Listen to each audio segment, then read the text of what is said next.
Welcome to tonight's talk. My name is Hugh Thomas. I'm the director of the Center for the Humanities. And before I turn it over to the introducer, I have a few tasks. One is to announce a couple of events coming up. Another is to say a few words about procedure during this talk. And most important, to say a few words about the lecture series itself. So coming up for upcoming events at the center, on March 3rd at 8 o'clock, Michael Sloat, professor in the philosophy department, will be talking about his book, Between Psychology and Philosophy, East-West Themes and Beyond. Then on Tuesday, March 9th, we'll have a conversation with Valeria Luiselli, who is a prominent author. Now, in terms of asking questions, what we'd like you to do, and you can do this at any time, is to type your question into the Q&A box, and we'll be holding the questions at the end. But that way, if you want to write something in the middle, you can do so. All right, well, this tonight's lecture is part of the Edith Bleich lecture series, a yearly lecture series. And this speaker series is dedicated to the memory of one of the University of Miami's earliest and most devoted students. Edith Bleich began part-time study at the university in 1926, the very first year of its existence. She was the first of her immigrant family to attend college, and she was the first to earn a degree, which she accomplished in 1939. By then, she had begun a legendary career, which lasted more than 50 years, as a beloved teacher in the public schools of Miami and Miami Beach. Through a life of nearly 103 years, Edith spoke often of her pride at having been a local pioneer. We remember her today for her devotion to the university and the city she never ceased to love. And I should add that we owe this lecture series to the generosity of Stuart Blumen, one of her relatives who made the gift on her behalf. And now I'll turn the podium, so to speak, over to Jennifer Ferris-Hill, one of my colleagues in the classics department, who will be introducing tonight's speaker.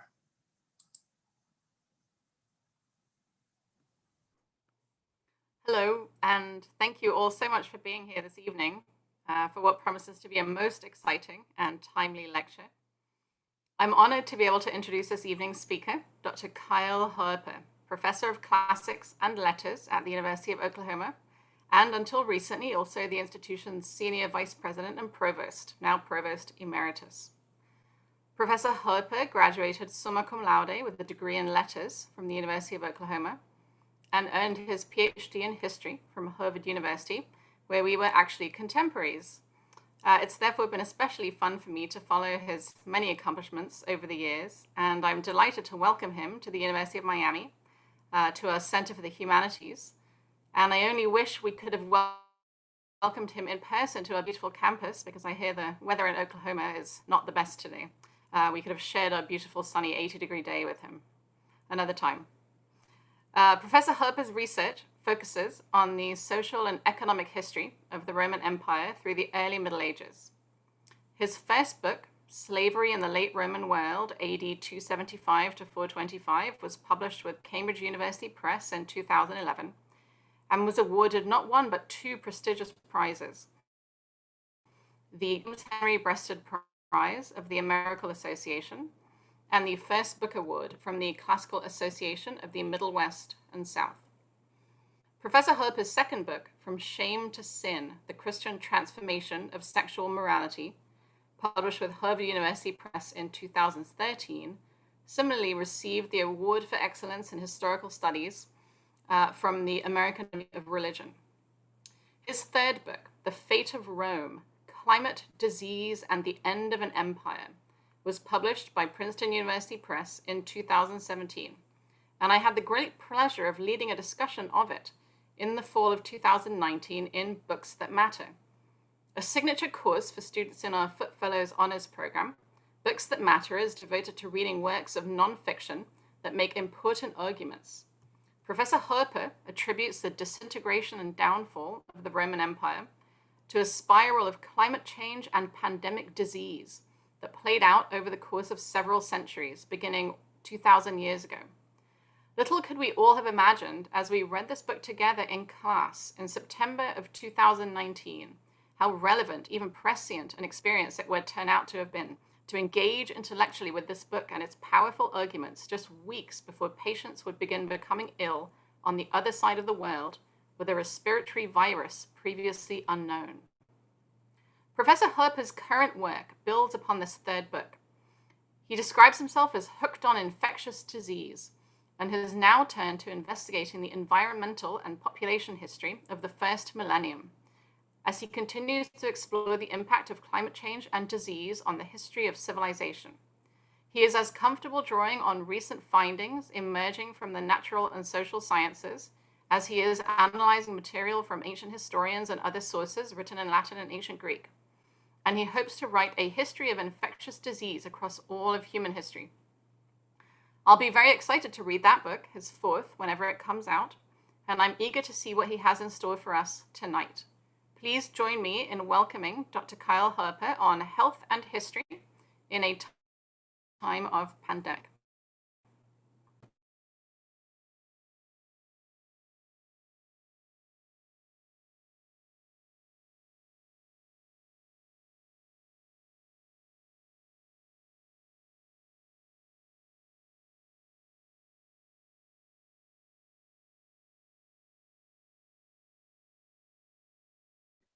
Okay, now I'm unmuted and I think my screen is shared. Jen, can you give me a thumbs up? I can see you. Okay, great. Well, thank you, Jen, for that overly kind introduction. And I want to thank you and Meg and the Center for Humanities for inviting me, as well as the Bleich family for endowing this lectureship. It's really an honor to participate in this tradition. And I do wish that I were with you in Miami and hope that we can contrive some excuse to make up for that. But I'm still grateful for the chance to do it and for the opportunity to wear a coat and tie for only the fourth time in the last year. So what a surreal experience, really, as Jen alluded to be a historian of infectious disease and a historian of pandemics in a time of pandemic. And it's been illuminating, frustrating, surreal. And what I want to do tonight is give a little preview of the fourth book that she mentioned that is coming out this fall. There's a shameless plug under the title Plagues Upon the Earth, Disease in the Course of Human History, and tries to reckon with why humans have so many infectious diseases, our role in creating diseases, and the role of disease in shaping the course of human history. And I'm going to start with a little episode that I think is tremendously revealing of some of the dynamics of infectious disease that happened on the tiny northerly Faroe Islands in the North Atlantic that you can see here in 1846. A carpenter with a cough who'd been working in Denmark returned to the Faroe Islands, and he brought with him in his chest the measles virus. And this was the first time the measles virus had appeared on the Faroe Islands in some 65 years, since 1781. And the Danish government that was sovereign over the Faroe Islands dispatched the then young scientist that you see here with really amazing mutton chop sideburns named Peter Panum, also a kind of wonderful name, I think, to investigate the course of this outbreak. And it's an early contribution to what we now call epidemiology, the study of the population dynamics of infectious disease. And amazingly enough, over the course of 5 months, 6,000 of the people on the islands, where 7,800 or so people lived, were infected with measles. So extremely fast, nearly everyone on the island gets infected with the measles in the course of this epidemic. And in fact, many of the people who weren't infected were 65 years or older, as Panam noted. And of course, the reason why they weren't infected is because they'd been around in 1781, been infected and survived the measles, and were acquired immunity or resistance to the disease in subsequent exposure in 1846. Measles is an amazing virus. And we think about this moment, this epidemic, we can think about it from different angles. Of course, from the medical angle, it's an infection that travels via the respiratory route. So it travels in little droplets or aerosols that pass from an infected to an uninfected but susceptible person. Measles is a pretty serious disease. It's got generally positive clinical outcomes if a person is well nourished and there's good supportive care. But it's still a relatively serious disease. You certainly don't want to have it. It's why we universally vaccinate against it. And if a person is malnourished and doesn't have appropriate supportive care, it can be quite a severe disease. So we know of historical outbreaks where fatality rates, mortality rates in the course of epidemics were quite high. It starts with a 2 to 4 day incubation, followed by fever and rash, as well as a range of respiratory symptoms. It's extremely contagious. It's one of the most contagious viruses known. We're now familiar with R-naughts, these numbers that measure the number of persons that are infected on average by an infectious case. And we know that we really want that number to be below 1. And if it's just even a little bit above 1, that the curves bend the wrong way. Well, measles regularly has an R-naught up to 14. So basically, if a person has it, everyone who's never had it around them, who's sharing the same air as them, is going to get measles. It's extremely contagious. But it also confers strong acquired resistance. And so it's why even after 6 decades, the old people on the Faroes didn't get it. It's also why the vaccine is so effective, and a single dose in childhood will generally confer resistance for the rest of your life. So it's a very good vaccine. Use the same basic vaccine that's been used since the 50s. Think of measles from an ecological view, because here's a perspective that I think helps us see how weird this disease is. Measles is a virus. It's a biological entity that's just trying to spread its genes. It's not mean or nasty. It's just trying to replicate its genes like you or me. And it does so through taking advantage of the human host. We're its only host. It can only infect us. And it's so contagious that if it doesn't have a large population of humans, it'll go extinct very quickly. It's why on a little island like the Faroes, it would come, infect everybody, and then leave, because there was nobody left to infect. It had burned through all of the susceptible hosts. So really, measles should go extinct. The measles virus is kind of a freak of nature that only exists, that only evolved because of our history, because we built social organizations that bring together lungs on what's really a kind of, quote, unnatural scale. So I use this as a starting point to think about why we need history to understand the conditions that have allowed the evolution of our really extraordinary infectious disease pool. And so my theme tonight will be why we need history to understand infectious disease, to understand why we have the infectious diseases that we have. We need history to understand why epidemics happen and why they matter. And we need history to understand why epidemics will keep happening, to put our current moment in a deeper perspective.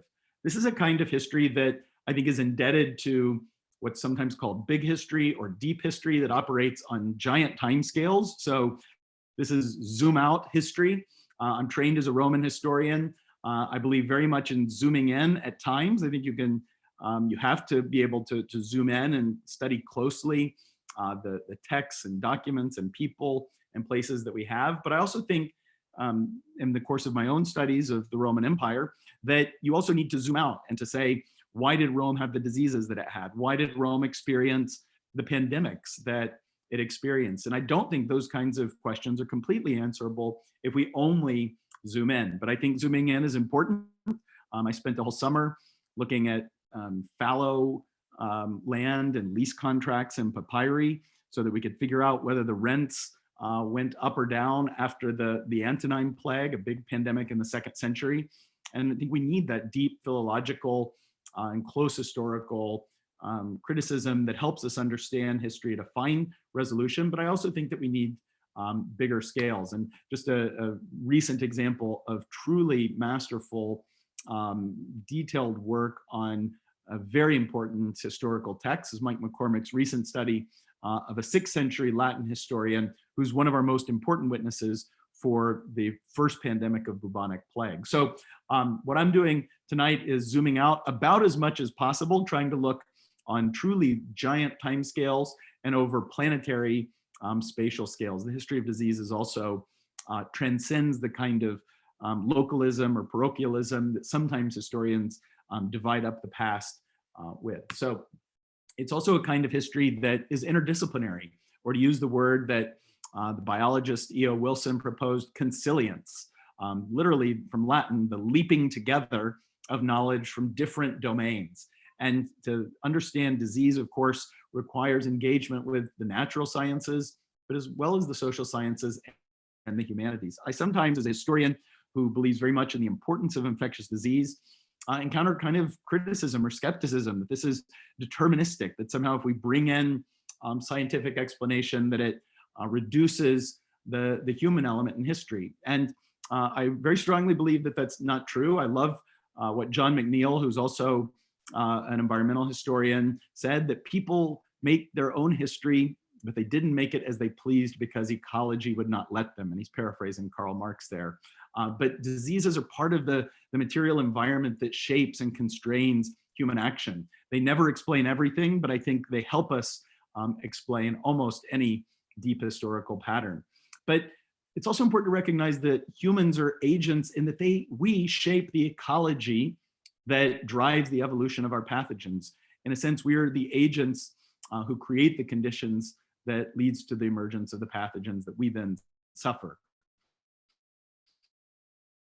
It's important to trace the ways in deep time that human agency in the face of infectious disease changes historically. Our deep ancestors were almost helpless against the forces of infectious disease. The Romans, for instance, had very little that we would recognize as public health. And of course, their biomedical apparatus was based on very flawed understandings of biology. Doesn't mean they were completely ignorant or completely helpless, but relative to our ability to intervene against the force of infectious disease that I'll talk about, they were relatively helpless. And I think it's important for historians to try and trace out the ways that human agency in the face of infectious disease changes over time. This is an interdisciplinary kind of history because as historians, we're often we're trained for years and years and years to be very good at reading documents, reading texts. We learn languages, we learn about genre, we learn about meaning. And that's one important way to understand the history of health. But the natural sciences can also offer us access to new kinds of archives that tell us about the history of our species and the species that we spare the planet with. And in particular, genomes, that is all of the genetic information that's encoded in your DNA or a pathogen's DNA, is a record of its evolutionary history. And what are called phylogenies or evolutionary family trees are representations of the historical relationships between different lineages or species or populations that can give us deep insights about the nature of evolutionary relationships. So for instance, tuberculosis used to be thought to be a disease that humans contracted from cattle. Its genome, in fact, its placement in a phylogeny of the mycobacteria show us that just the opposite's the case. Cows got bovine tuberculosis from us. And so that tells us as historians something really important that we just didn't know, and we wouldn't know if we didn't have this kind of insight into the past. It tells us about the geography of disease, particularly about the movement of infectious diseases over time and space. And it tells us about the timing of the evolution of our pathogens through a kind of analysis that's known as molecular clock analysis that tells us, or at least lets us estimate when our pathogens emerge. And I'll come back to that. But you can trace a family tree of a pathogen simply from modern samples of its genome. We also live at a time, particularly over the last 5 or 10 years, when the study of ancient DNA, paleogenomics, that is genetic material that's recovered from archaeological samples, what's been called genetic time travel, is starting to change the way we can understand the history of disease. So archaeologists working with geneticists are able to recover very degraded small fragments of the DNA of the pathogens that infected our ancestors. For example, the bubonic plague bacterium, which has now been absolutely decisively confirmed as the biological agent of both the Justinianic plague in the 6th century and the Black Death in the 14th century. And historians debated this because when all we had was texts, texts are difficult to use, they're subject to interpretation, and we really didn't 100% know what caused these.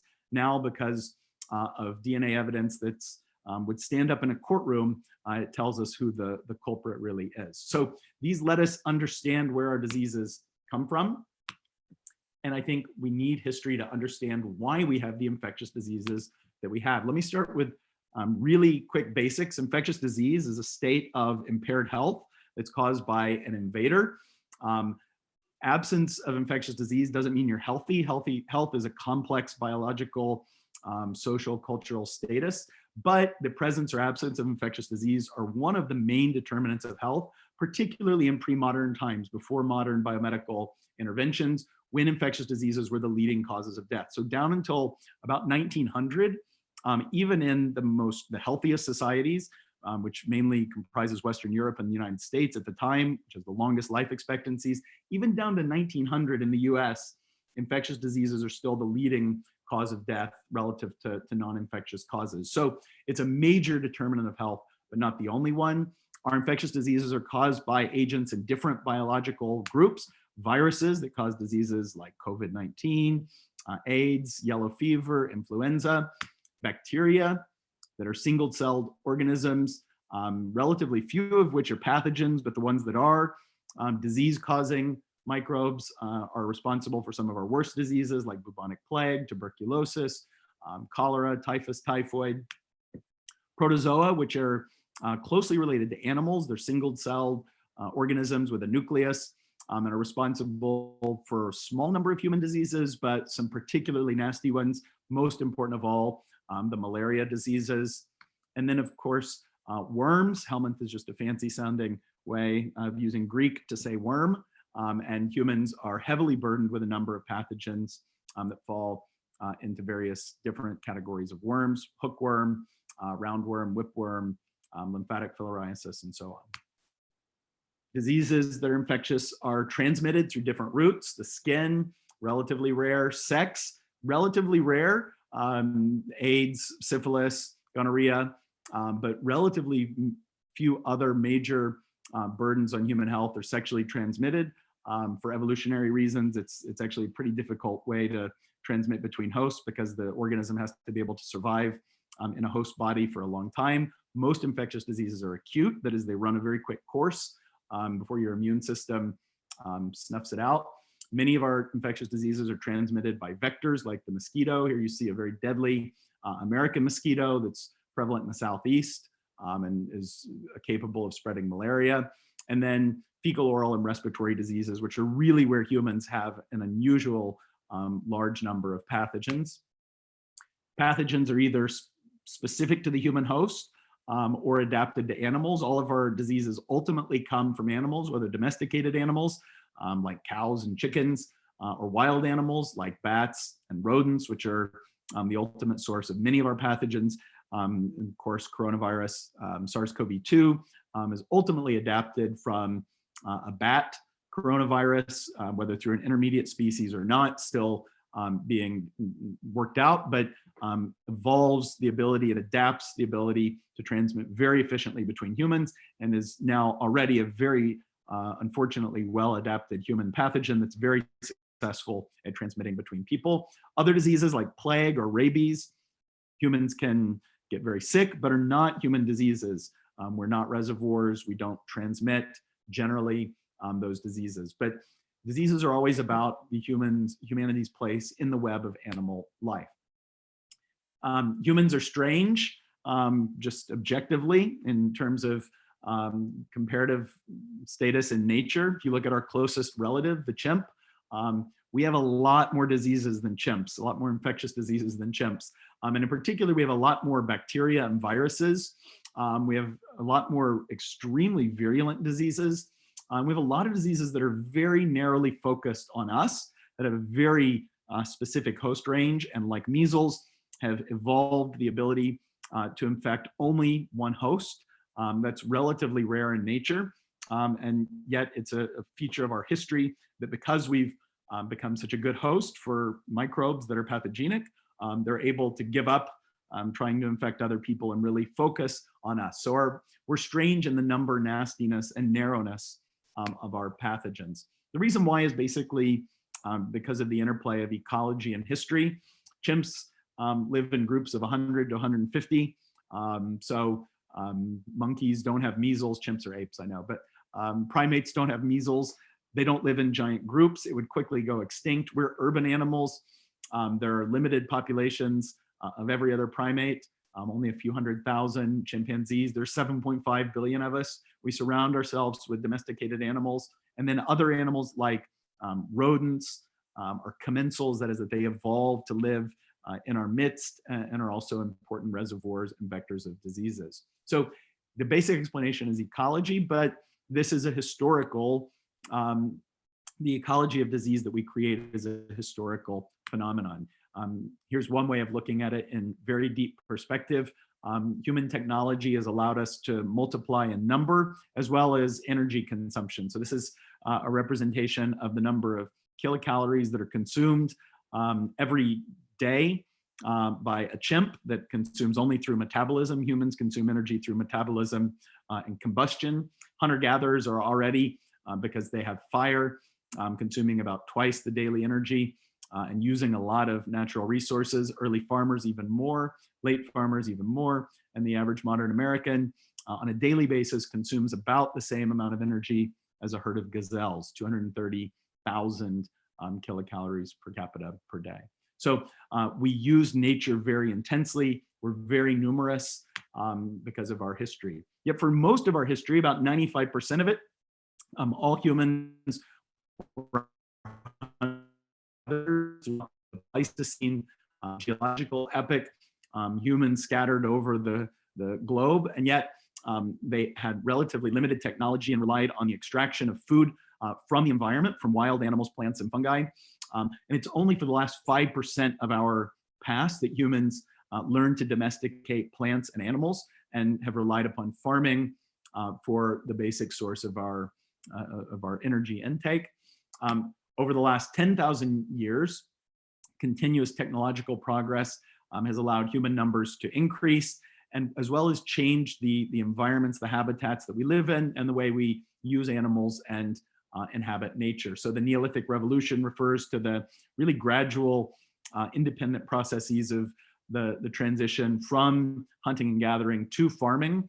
That's probably the single greatest subsistence lifestyle change in human history and has major effects on the evolution of infectious diseases. The rise of states and empires, starting really in the Bronze Age, following the domestication of the horse, and then scaled up again in the Iron Age, for instance, in the Roman Empire, that has, again, major impacts on human disease, largely because it's this period of the human past when cities, that is dense agglomeration of human hosts, arise. And then even in more modern times, things like Atlantic sail that truly lead to the globalization of disease pools, connecting the old world and the new world. And then continuously, as I'll talk about a little bit in the modern period, the continuing acceleration of technological growth, energy extraction, and pathogen response. So every time humans develop a new technology that changes the way we live or our numbers, the evolutionary response is a different kind of disease burden in the evolution of novel diseases. So technology changes the ecology of disease. For instance, if we change habitats, here you see what an early Neolithic house looked like. Think of hunter-gatherers tend to be highly mobile, so they move around a lot. They're not surrounded by their own waste or the waste of their animals. Human beings are, at least from the time that we settle down into sedentary lifestyles. That has a huge range of effects on human health, not only through infectious disease, but that's one of the main channels through which the Neolithic Revolution changes human health. We start settling down, not moving, and surrounding ourselves with our waste, as well as the waste of our animals. The consequence of that is a huge number of new diseases, including and particularly diarrheal diseases, diseases that are transmitted by waste, that travel from the intestines via feces into the mouth of the next host. Humans have a ton of diarrheal diseases, and it's sometimes easy to forget this. The privileges that we have of living in a developed society where clean water is a relatively available resource, but contamination, fecal contamination of drinking water is historically one of the major routes of human infection. We change our environments and we change our place in the web of animal life. We surround ourselves with reservoirs and vectors like black rats that are the key to the epidemiology of diseases like bubonic plague. And anytime we change the density or connectivity of human populations, whether it's the domestication of the horse, the invention of transatlantic sail, the rise of fossil fuel transport in steamships and steam engine railroads, in more modern times, even the jet airplane that has so connected the globe, it changes the transmission dynamics of infectious disease. Here you see a representation of the great new disease of the 19th century, cholera, which is very much a product of new kinds of connectivity that are created by railroads and steamships. Here I'm going to go a little bit deeper on what I think is a fascinating example of consilience, of the way that different kinds of historical knowledge can leap together. This is a paper that was published in 2020 by Dukes and colleagues. I was a contributor to this in a minor way, but very enthusiastic way. That is a study of the genome of the measles virus. And so this took about a century-old sample of the measles virus. Its genome was sequenced after it was retrieved from a formaldehyde tissue that was preserved in Berlin, and allowed an older sample that allowed us a deeper perspective on the evolution of this pathogen. On the top panel, you see its phylogeny. So this is the family tree of measles. You can see the measles virus with the human host waving at you. Its closest relative, the closest relative to measles virus, is a cow virus called rinderpest virus.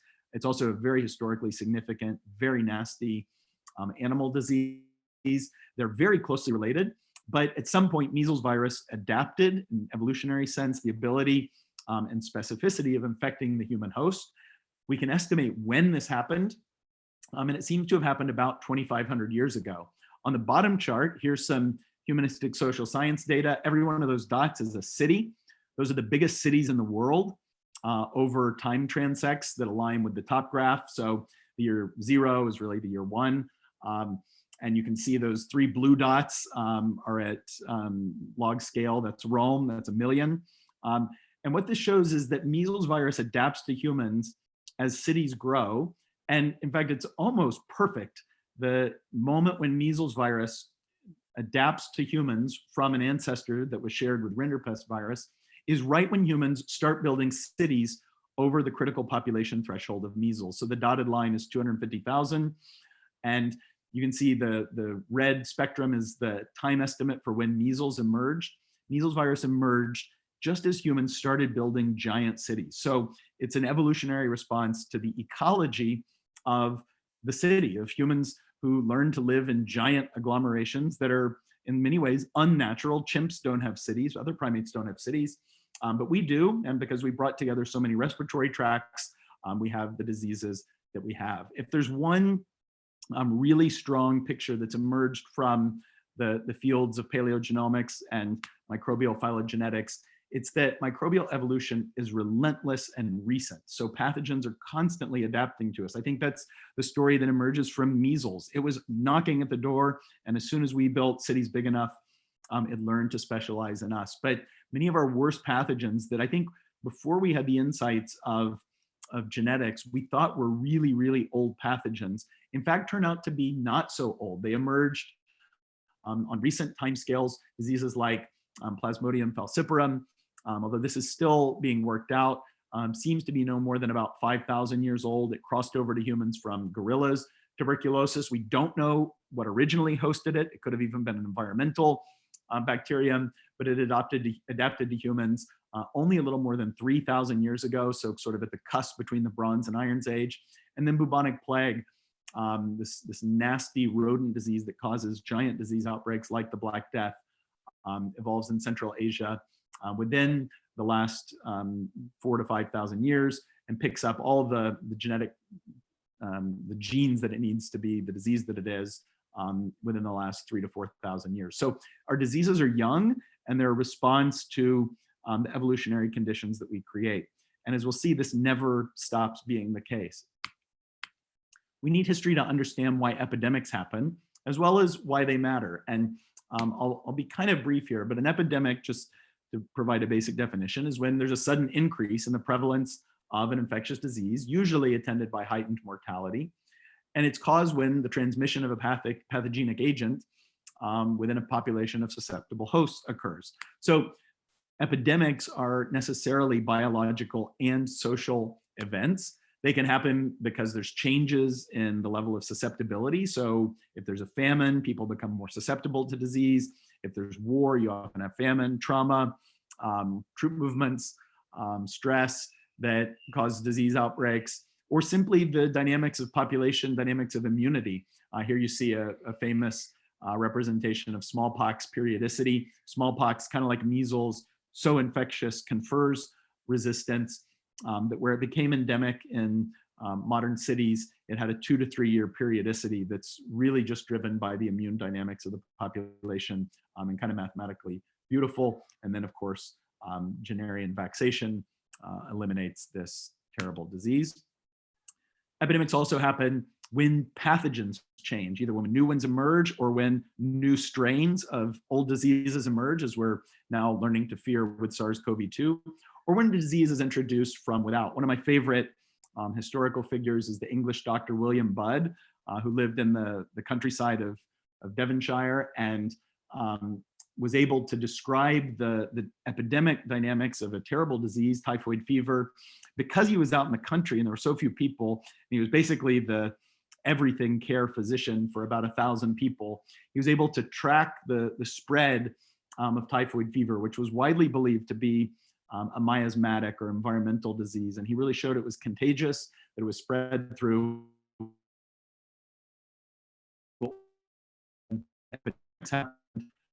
not because of mental changes, but because the bacterium was introduced into unsanitary environments. So when pathogens, new pathogens are introduced, it can often trigger sudden increases in the prevalence. One important case study to me is a giant epidemic that happens in the Roman Empire. I'll give you a warning, there's going to be a graphic medical image known as the Antonine Plague, that's described by contemporaries as a terribly destructive pandemic that happened in around 165. We don't know what it was because we don't have its DNA yet. People are trying to find it, but so far haven't been able to. So we only have written descriptions from a contemporary Greek doctor, Galen, who describes a black rash that covered the body with sores that rose up over a long period of time, and some clear signs of hemorrhaging. Most people have thought it may be smallpox. I still think it probably is ancestral smallpox, but it's not absolutely certain until we have the genome. But the descriptions of the disease that he provides have seemed closest to most readers to smallpox. But there are problems. For instance, contemporaries describe it infecting animals, whereas smallpox in the modern period is very much a human-specific disease. We're learning about the evolutionary history of smallpox thanks to its genome and thanks to other archaeological samples that tell us that smallpox has been around for about 1,700 years in some form, not maybe its modern form that's familiar from the 17th century on, but now samples of ancestral smallpox going back to the Viking ages have been recovered from Northern Europe. And these tell us that smallpox diverged from an ancestral virus that also infects little rodents. Here you see the rodent that hosts the closest relative of smallpox. It's a little rodent that only lives in Central Africa, as well as camels. So smallpox is very closely related to camelpox and a pox virus that infects this little guy who only lives right there. And I think we can see this disease outbreak that strikes the Romans is very probably the outcome of the introduction of a pathogen, probably a new pathogen, ancestral form of smallpox that was carried on the global trade routes that connected Rome with East Africa, with the Indian Ocean, with the Persian Gulf, with the trade in silk and spices, as well as ivory, gold, and slaves throughout the Indian Ocean. So this disease event, this epidemic that happens in the past, conforms to this model in which emerging diseases arising from ancestral animal hosts become human diseases and then cause sudden increases in the outbreaks of disease. So this is a pattern that we're now familiar with in our own lifetime, but is part of a much deeper historical pattern. We also need history to understand why epidemics matter, although there's a lot of work to be done here. I think one of the hardest challenges for me as a historian of disease and human history is people want to know what happens when you have an epidemic. And It's a really hard question because everything happens, good things, bad things. Historians, particularly economic historians, even fundamentally disagree about the Black Death, the 14th century outbreak of the bubonic plague. Was it destructive, or did it have silver linings? Did the people who survived live in a more prosperous and less inequitable world? And there's certainly evidence for that in the Roman Empire. Here you can see a recent study of Roman femur length, which is one measure of way of getting at how tall people were, which is usually a reflection of nutrition and disease environment. And when the Roman Empire goes down, as the population collapses, people get really tall. They look much healthier. And this is a broad pattern, but it's pretty strongly confirmed that the Roman Empire was really bad for your health. Then the number of people goes way down. And so people have more meat. They live in smaller settlements.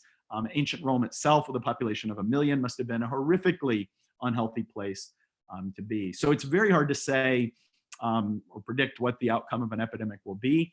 But there's a deep pattern in which they're constantly involved in processes of historical change, whether revealing processes of change, amplifying, accelerating, or even changing the course of human history. And I think we can look to human history to understand why epidemics will keep happening.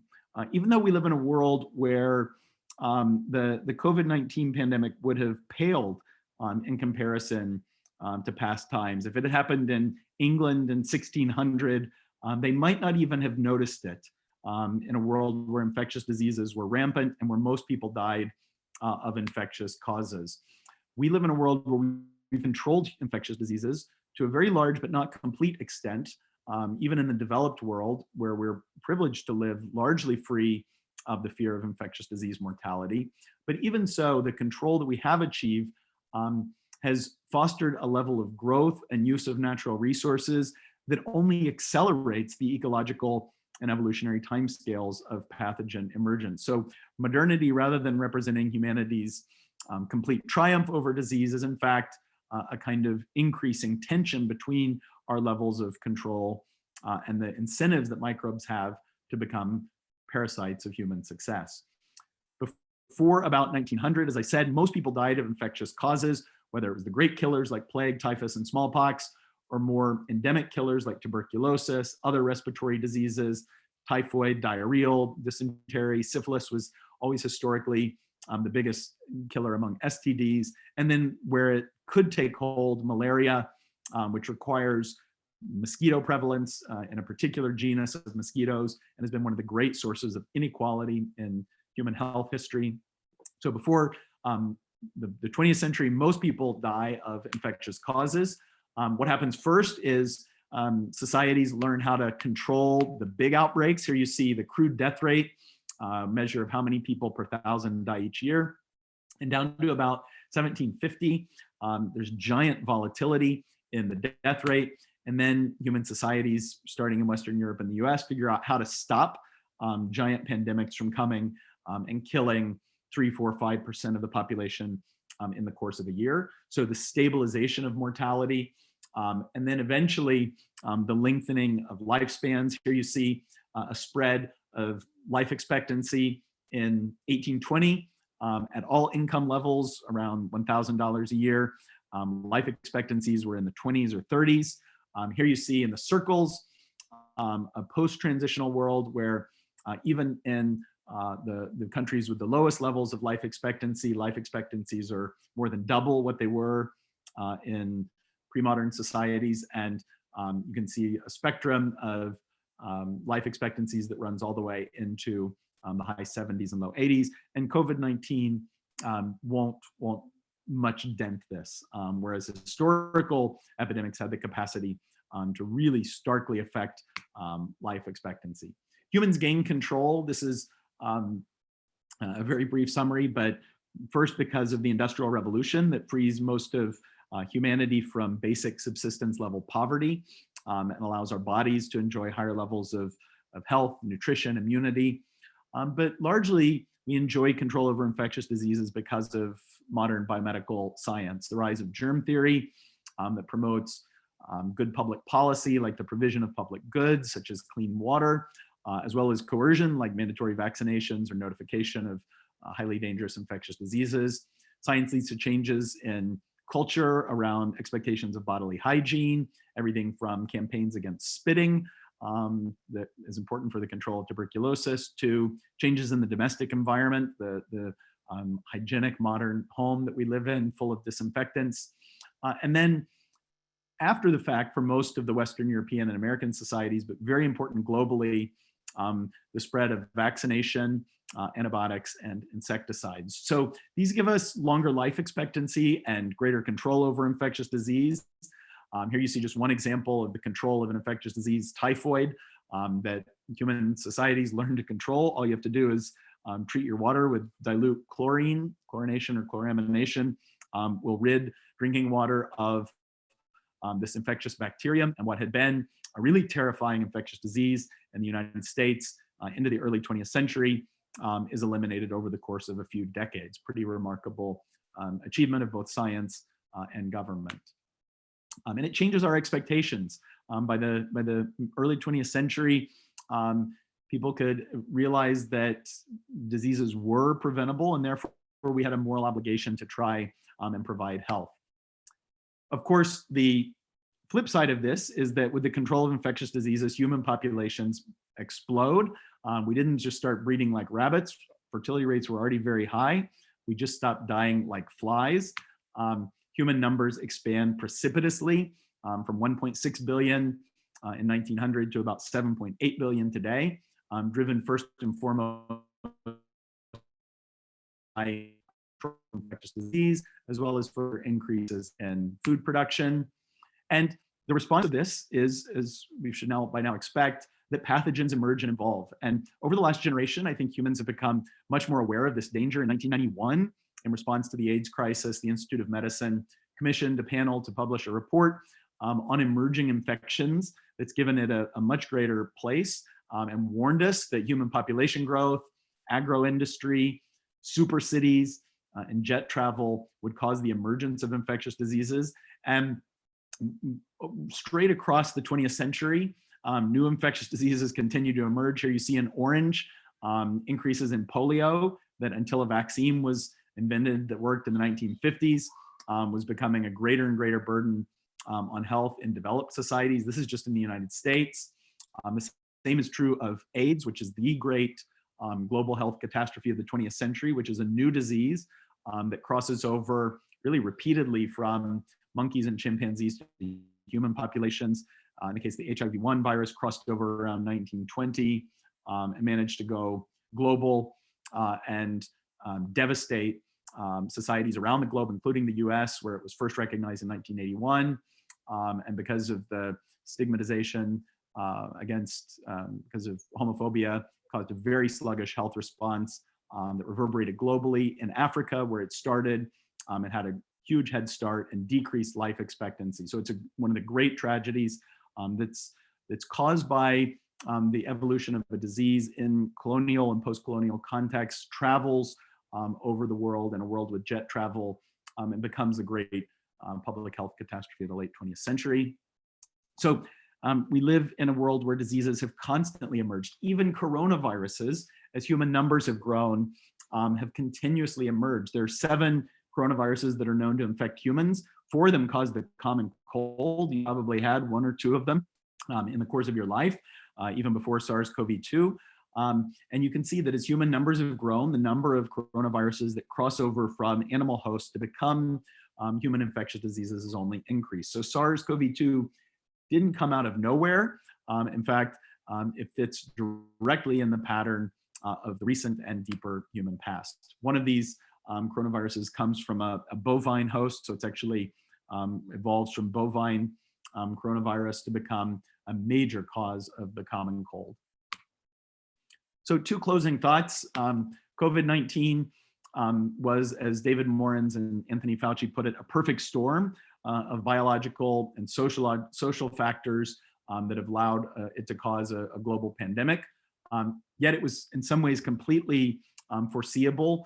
It stands in an unbroken line of near misses, including other coronaviruses, highly pathogenic avian influenza, Ebola virus, West Nile virus, Zika virus, that have increased in prevalence around the globe. So this isn't an event that comes out of nowhere. We were repeatedly warned, and it could be worse, both in the sense that this pandemic happened exactly where we were told that it was most likely to happen, in the emergence of a novel respiratory virus. That's an RNA virus, probably originating from bats. It couldn't have been really any more right down the middle of where we were told to watch for a disease coming. We're fortunate that it's not worse. It's quite a severe disease, COVID-19, but the disease caused by the first SARS or the Middle Eastern Respiratory Syndrome virus, another coronavirus, are actually much worse. They're just not as transmissible, and we have so far been able to contain them. But the SARS-CoV-2 causes quite a severe disease, but it's very good at transmitting.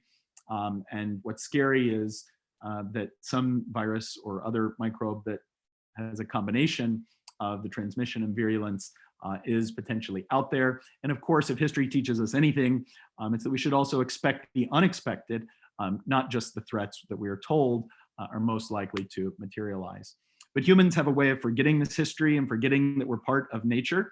I think we need biomedical science, we need public health expertise, communications expertise, but I think there's an important role for historians and for the humanities to play in helping us remember that this is a really fundamental part of the experience of the human past. And I'll close with some words from the 19th century English country physician who helped elucidate the population dynamics of typhoid fever, William Budd. The members of the great human family are in fact bound together by 1,000 secret ties, of whose existence the world in general little dreams. And he that was never yet connected with his poor neighbor by deeds of charity or love may one day find, when it is too late, that he is connected with him by a bond which may bring them both at once to a common grave. Thank you. And thank you, Kyle. That was very impressive, and I think it's safe to say wide-ranging. We've already got some questions, but I'll remind people that you can type your questions into the Q&A, and I'll take the chair's prerogative and ask the first one. One of the things that was new to me was that the rinderpest, which as you say is pretty nasty, is related to measles. And it made me want to ask, you were talking about the difference between humans and animals, but do some of the factors that affect humans, are they also true for domestic animals where you've got large numbers living in close proximity and so forth?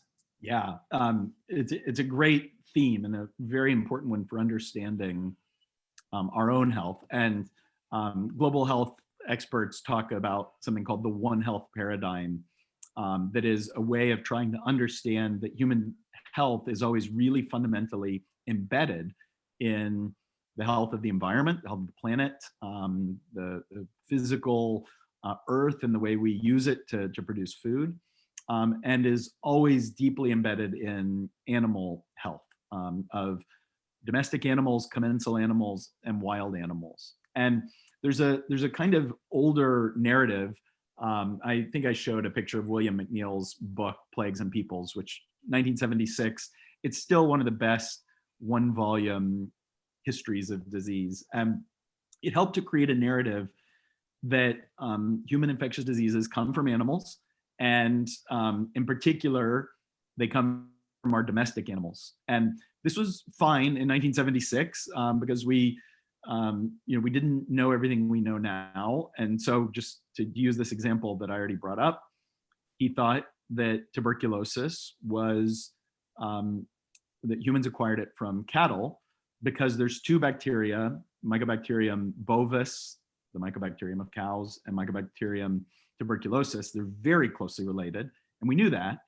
And so it was a reasonable intuition, widely shared, that the Mycobacterium tuberculosis had evolved from the domesticated animal disease that was caused by Mycobacterium bovis. They're very closely related. Humans, you can actually catch M. bovis. It can make you sick. It causes tuberculosis in humans. And it wasn't until 2002 with whole genomes that it was possible even to see that this story is actually wrong. And why it matters is because it changes the way we see that older story that William McNeill helped create, that when we started farming, we came into really close contact with cows, sheep, goats, pigs, horses, chickens, camels. And there's some truth to that. We probably get some diseases straight from our domesticates. Rinderpest even looks like it's an example, right? Because it's a cow disease that then evolves into a human disease, presumably. And then its next closest relative is, you see it actually on, I don't know if you can see my screen, but its next closest relative is PPRV, Peste de Petit Ruminant. It's a goat disease. So this looks like this classic story of we start farming and we catch the germs that our farm animals have. But that's such a narrow slice of the bigger story.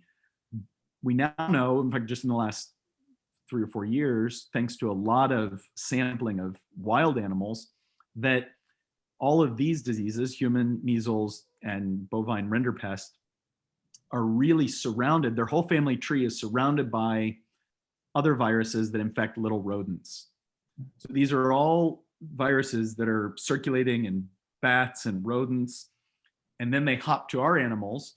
And exactly as you're saying, it's not just that they hop to our animals, it's that we're bringing together hundreds, thousands, and then tens and hundreds of thousands of large mammals in close contact where it can spread easily. So rinderpest virus is not natural. It's not an ancient cow disease. They get it together in the way we do. And it's a point that's related to what I was saying at the end about bovine coronavirus. The reason why we have that common cold is because we got it from cows, but the cows probably only had it in the first place because of agro industry, because we're in the 19th century, by the end of the 19th century, there are 400 million cows on Earth.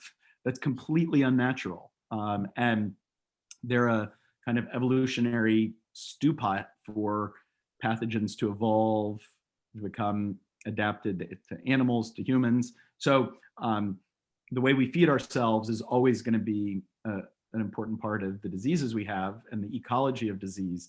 I think history gives us a deeper perspective on it. Thanks. The next question is actually from Jen. How can we remake our societies to avoid or minimize diseases in the future? And should we?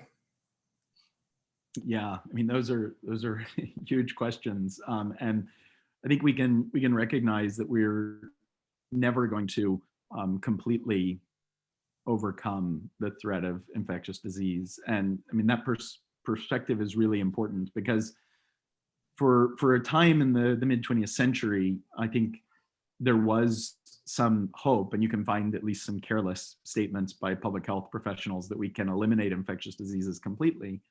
And the high tide of optimism was probably the complete global eradication of smallpox. So one of the worst viruses, it causes terrible disease, was completely driven to extinction by human design, by vaccination. And 1977, the last naturally occurring case of smallpox occurred. I mean, it's a huge triumph. It's a complicated story, but it's a huge victory for humans. But it's still the only infectious disease of humans that we've driven to complete extinction. Rinderpest is actually the only other pathogen, and it's not even a human pathogen, but we actually completely drove rinderpest to elimination, which is pretty amazing too.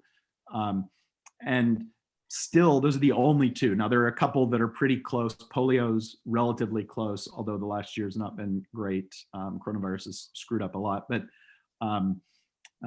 and there are a handful of other diseases where the global prevalence is so low, there's no other reservoir.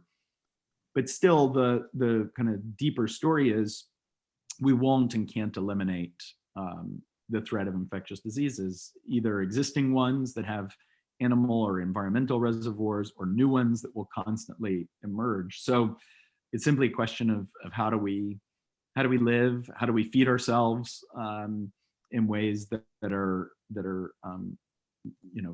recognize that reality. And I think history can give us a different sense of the risks that human societies face. Humans individually and collectively are pretty bad at assessing risks. But the way the stories we tell about ourselves and our past will shape our perceptions of the world. And I think even though we were repeatedly warned that this is one of the kind of serious outlier risks that would be very destabilizing, they're very hard to predict in the specifics because evolution involves so many both random as well as complex dimensions that nobody could have said in central China in late 2019 a novel coronavirus will cross to humans. And yet, in ecological terms, you can predict where risks are, but human societies are very bad at listening to that. And so I think the humanities have a role to play in helping sensitize us to the importance of the environment in our own history, to the way that infectious diseases in particular have been a major shaper. And so as we do make collective decisions that are very political decisions, very difficult decisions in the day-to-day of this pandemic, but then looking forward to about how we prepare for future ones, I think that the humanities can sensitize us to recognize this wasn't a completely out of the blue, unpredictable, how did this ever happen? It's perfectly in line with the deeper pattern. Thanks. We're a little past 8, but I think we'll go with a couple more questions. One is, dogs and cats are so prevalent and in such close proximity. How much do we share diseases with them? Yeah, it's a good question, and not as much as you might think. There's some minor infections, particularly worms, that can move between household pets and humans. And then there are obviously other more serious diseases that are pretty rare, like rabies, that can be a threat. And then there's probably other things we don't really know. There's still a lot we don't know about animal reservoirs and sort of bridges for disease transmission. But a veterinary medical specialist would be able to explain why better, but it's just a fact that there aren't many serious diseases for which household pets are major risk factors. And it probably has to do too with the population dynamics. Most people own 1 or 2 pets, and their exposure to other animals is relatively limited. You've got 160,000 chickens in an agro-industrial setting. It creates the opportunity for diseases to spread. But even with domestic animal, household pets, the bigger threat is that they come into contact with a wild animal. And so if your dog eats an armadillo, I'd be concerned about leprosy. It's how generally you get rabies, but they aren't reservoirs of many very dangerous infections for us. Thanks. Another question is, you've stressed the value of interdisciplinarity. I'm curious if you have a favorite example of a time when unexpected partnerships across disciplinary lines led to an exciting or particularly interesting finding. Yeah, I used the example of measles, and that was just such a cool one because they had no idea when human cities became big enough to be reservoirs.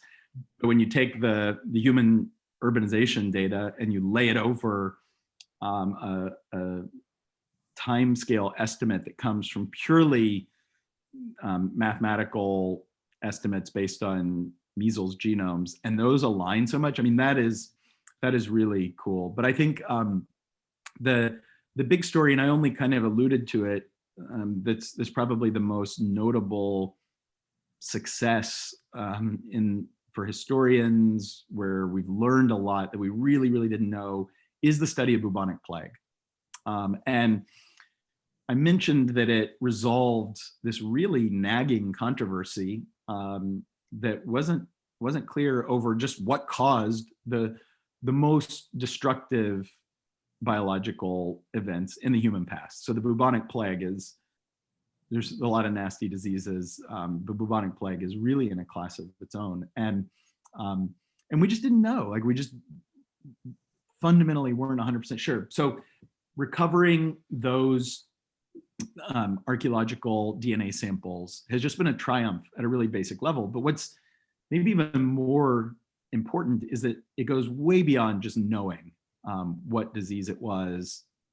The paleogenetic data has added so much that we didn't even expect. It lets us follow the evolution of the plague bacterium at the molecular level and see when it acquires very specific genes at very high resolution.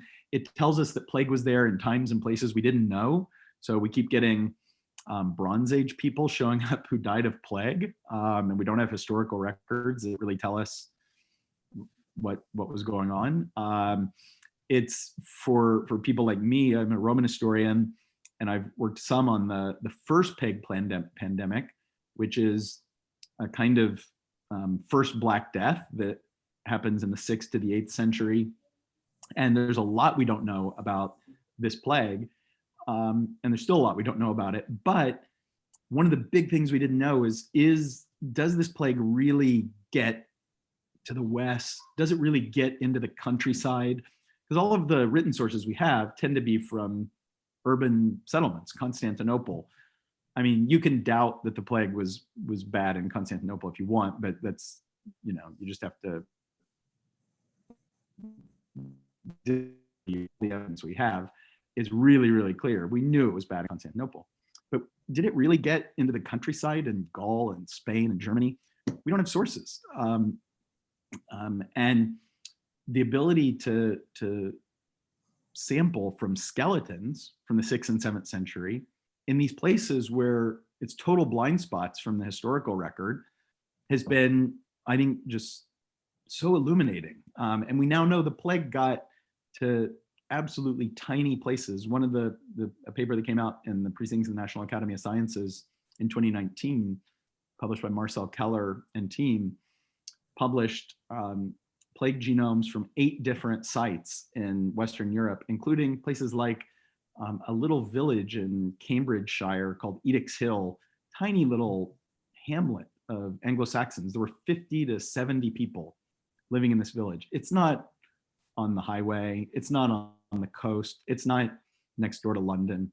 I mean, it is the boondocks. And these people died of the plague. The bubonic plague in the 540s got there.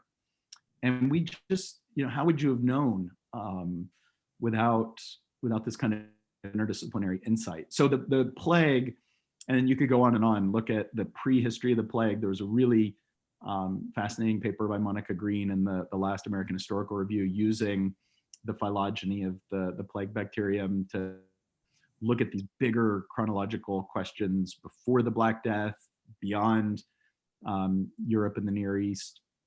So plague is really the one that has been just the richest example so far. So plague's kind of in a league of its own there too.